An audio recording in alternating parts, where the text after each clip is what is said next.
Hindi patitinag sa kabila ng mga kontrobersiya at tapyas budget sa susunod na taon ang Philippine Health Insurer na PhilHealth ayon sa Presidente at CEO nitong si Emmanuel Ledesma Jr.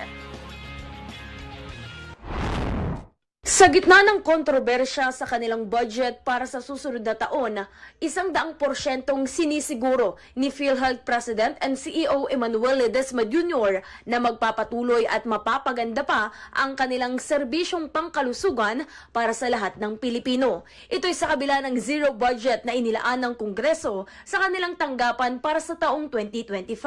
Ayon kay Ledesma, hindi umano makakaapekto sa tungkulin ng PhilHealth ang kawalan ng budget subsidy at patuloy itong makakapaglingkod sa sambayanan.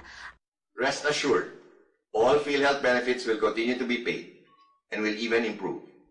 PhilHealth stands with every Filipino in our shared goal of achieving universal health coverage and a healthcare system that you can always trust and rely on. Together, we will overcome these challenges and continue to strengthen our commitment to your health and well-being. Ayon pa kay Ledesma, iginagalang nila ang naging pasya ng 2 kapulungan ng Kongreso na alisan sila ng pondo para sa susunod na taon. Matatandaan na isa sa pangunahing katwiran ng mga mambabatas ay para maging leksyon rin umano ito sa PhilHealth na mas pagbutihin pa ang kanilang serbisyo, lalo na't malaki pa umano ang pondong hindi nila nagagamit mula sa mga nakalipas na taon. Bagay na sinang-ayunan rin ni Pangulong Bongbong Marcos Jr. Dami ng bagong services ng PhilHealth. Sa dami ng mga bagong payment na binibigay ng PhilHealth, nababara ang sistema.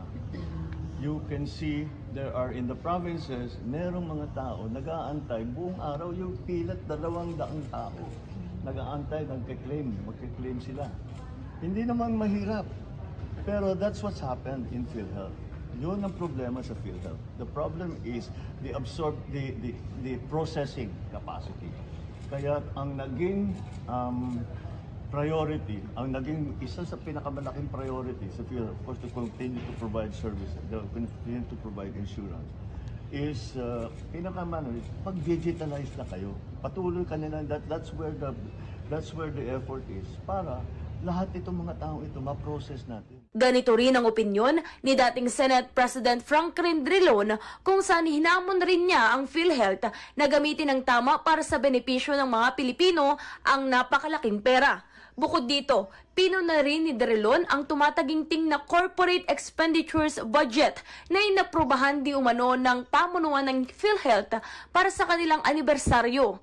Samantalang ngayong araw, ikinasana ng PhilHealth ang 284 billion pesos corporate operating budget para sa fiscal year 2025 na kung susumahin ay tumaas ng 10% kumpara sa nakaraang taon na umabot lang sa 259 billion pesos kung saan kasama na umano rito ang 150 billion pesos excess funds noong October. Ayon sa PhilHealth, ang 2025 COB ay nakalaan para sa mga benepisyo ng mga miyembro, lalo pat tinanggal na ng Bicameral Conference Committee ang government subsidy sa budget ng ahensya. Kasabay nito ay inaprubahan na rin ng PhilHealth Board ang ikalawang round ng pagtaas ng filing case rate ng hanggang 50% maliban pa sa iba pang mga benepisyo para sa mga bata. Sa aking balita po at may hawak akong dokumento, nagkaroon ng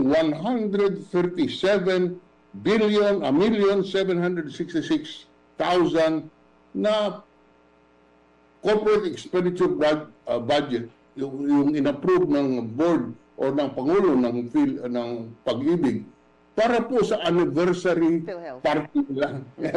137,766,032 pesos. Sa akin po, this is immoral, this is indecent. Dapat po utusan ng Pangulo ang DBM na reviewin yung corporate budget ng DBM, ng PhilHealth. At alisin itong 137 million. Because this is immoral and indecent. Ako si Charmaine Abong para sa Kwentong Politiko.